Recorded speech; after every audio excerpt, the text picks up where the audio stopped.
Hello everybody, welcome to our YouTube channel nursing essential. तो आज हमारा 75 डेज चैलेंज का डे 4। तो डे 4 का आज हमारा जो टॉपिक है वो है ब्लड सप्लाई ऑफ हार्ट। भी हार्ट को ब्लड सप्लाई कैसे होती है। पहले हम बात करें हार्ट की, तो हार्ट की डेफिनेशन होती है the heart is a muscular organ that pump the blood through the circulatory system by contraction and dilation. जो हार्ट है वो मस्कुलर ऑर्गन है और वो करता क्या है, ब्लड पंप करता है पूरी बॉडी को। किसके थ्रू? सर्कुलेटरी सिस्टम से।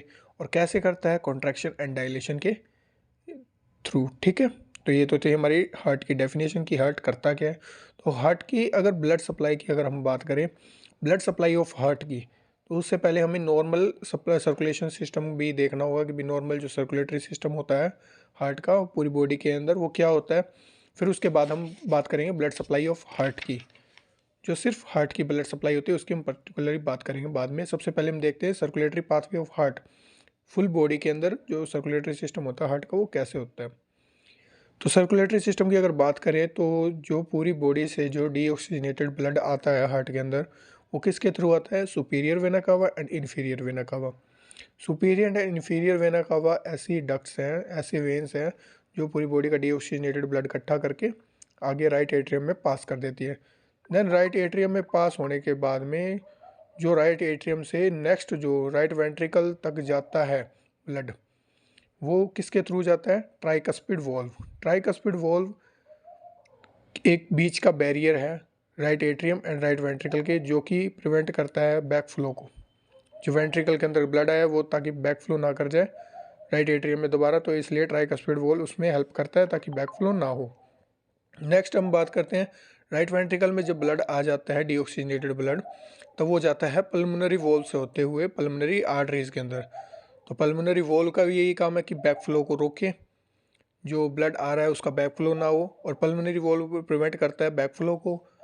फिर ब्लड कहाँ जाता है? राइट वेंट्रिकल टू जाता है पल्मोनरी आर्टरीज में। अब आर्टरीज में चला गया पल्मोनरी आर्टरी में, तो पल्मोनरी आर्टरी कहाँ जाती है? लंग्स में।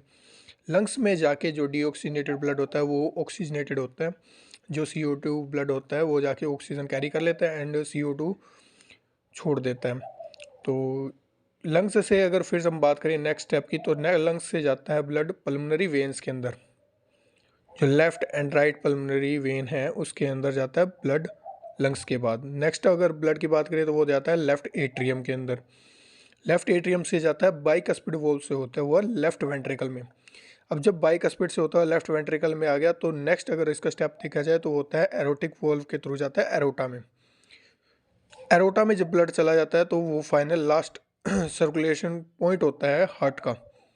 इसके बाद जाता है आर्टरीज में, आर्टरीज से जाता है फिर कैपिलरी, कैपिलरी से जाता है फिर वेन में, वेन से फिर होता हुआ फिर से सुपीरियर और इन्फीरियर वेन कावा के अंदर ब्लड आ जाता है। तो टोटल हमने यहाँ पे 4 वोल्व्स के बारे में डिस्कस किया। तो पहला था ट्राइकस्पिड वोल्व, नेक्स्ट था पल्मोनरी वोल्व, एंड नेक्स्ट था हमारा बाइकस्पिड वोल्व, एंड वन था लास्ट वन था हमारा एरोटिक वोल्व। ये 4 वोल्व हैं, tricuspid, pulmonary and bicuspid and aortic. ये वोल्व्स भी बहुत इंपॉर्टेंट है, इस पर भी कई बार क्वेश्चन पूछा जाता है। तो ये था हमारा सर्कुलेटरी पाथवे ऑफ हार्ट। ये तो होगी पूरी बॉडी और हार्ट की बात। अब अगर हम देखें ओनली हार्ट, जो हमारा दिल है उसके अंदर सर्कुलेशन कैसे होती है, ये तो सभी को पता है कैसे होता है, जो पूरी बॉडी के अंदर होता है। लेकिन जो हार्ट है मेन वो चीज़ है, हार्ट के अंदर कैसे होता है, इस पर भी बहुत ज़्यादा क्वेश्चन पूछे गए हैं, क्योंकि ये भी बहुत सेंट्रल और स्टेट गवर्नमेंट एग्जाम्स के लिए बहुत इंपॉर्टेंट टॉपिक होता है। तो अगर हम बात करें हार्ट की ब्लड सप्लाई की, तो सबसे पहले बात आती है एरोटा। एरोटा क्या है? लार्जेस्ट आर्टरी है हमारी बॉडी की। तो एरोटा के थ्रू 2 आर्टरीज निकलती हैं। एक तो होता है लेफ्ट कोरोनरी आर्टरी जिसे हम RCA भी बोल देते हैं, एक होती है लेफ्ट कोरोनरी आर्टरी जिसे हम LCA भी बोल देते हैं। ये 2 मेन आर्टरीज है हार्ट की, जो कहाँ से निकलती है? एरोटा से।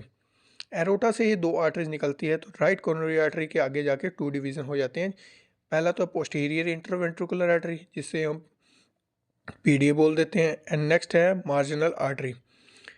ये एक आर्टरी, तो राइट कोरोनरी आर्टरी आगे जाके 2 में डिवाइड होगी, एक तो पोस्टीरियर इंटीरियर वेंट्रिकुलर, एक आगे मार्जिनल आर्टरी। अगर हम LCA की बात करें लेफ्ट कोरोनरी आर्टरी की, तो वो अभी आगे जाके 2 में डिवाइड हो जाती है। एक तो आती है सर्कमफ्लेक्स आर्टरी, एक आती है एंटीरियर एंड इंटरवेंट्रिकुलर आर्टरी।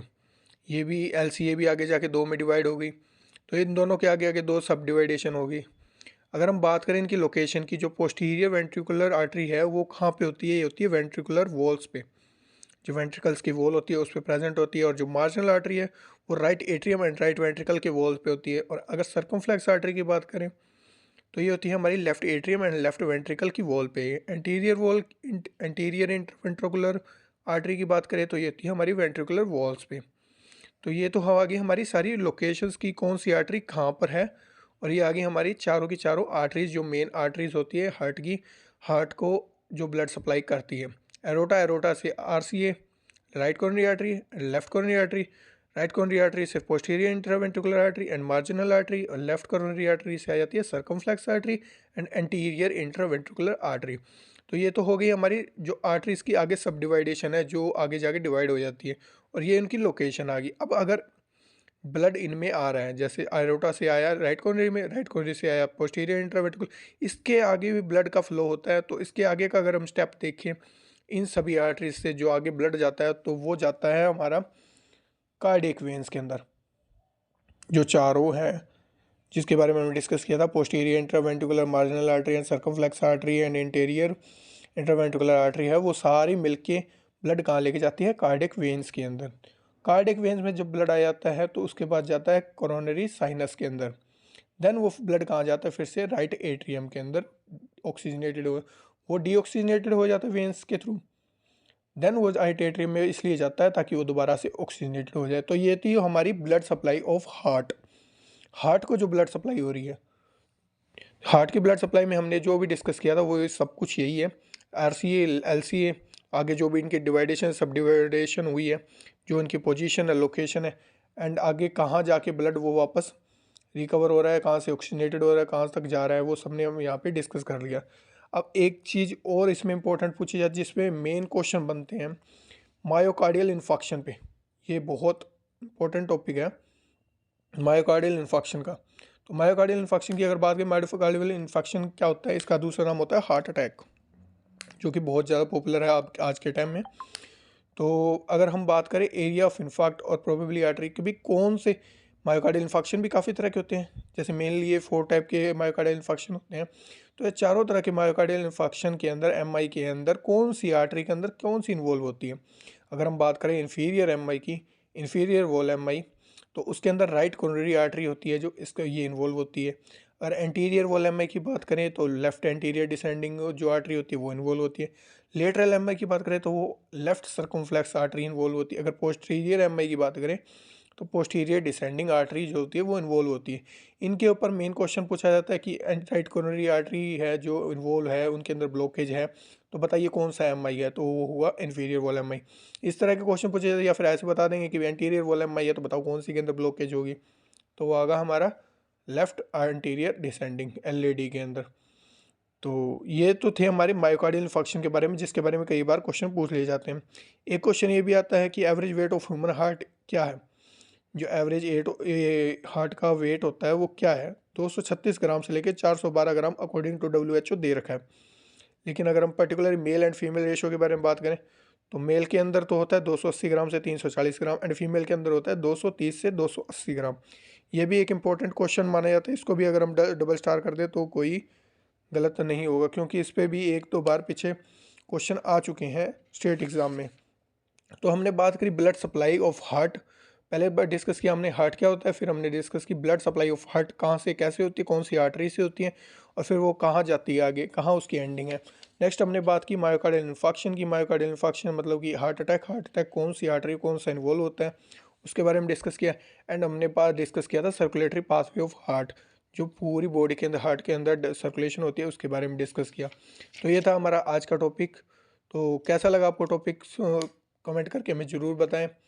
और लास्ट में मैं इसी वीडियो के लास्ट में मैं आपको 5 क्वेश्चंस भी दूंगा, तो अगर आपने वीडियो अच्छे से देखी तो आप 5 क्वेश्चन इजीली कर पाओगे।